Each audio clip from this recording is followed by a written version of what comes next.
જો 1 મિનિટમાં 1 થી 100 ના ઘનમૂળ ના શીખવાડો ને તો ભણાવવાનું બંધ કરી દઈશ.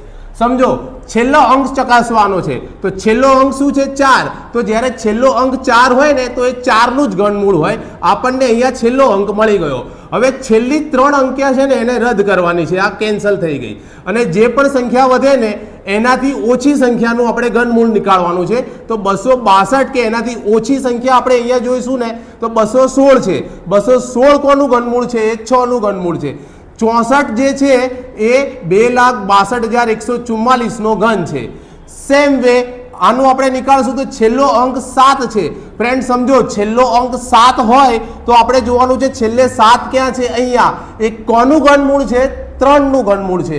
તો અહીંયા છેલ્લો અંક આવ્યો 3. છેલ્લા 3 અંક આપણે કેન્સલ કર્યા. 389 થી ઓછી સંખ્યા આપણે જોવાની છે, એ છે 343. એ કોનું ઘનમૂળ છે? 7 નું. આપણો જવાબ આવ્યો 73 નો ઘન થશે. 3,89,017. આ બે ક્વેશ્ચન તમને આપ્યા છે. જો આવડે તો કોમેન્ટમાં આન્સર આપો અને આવું સાચું અને ઝડપી શીખવા માટે પેજને ફોલો કરો.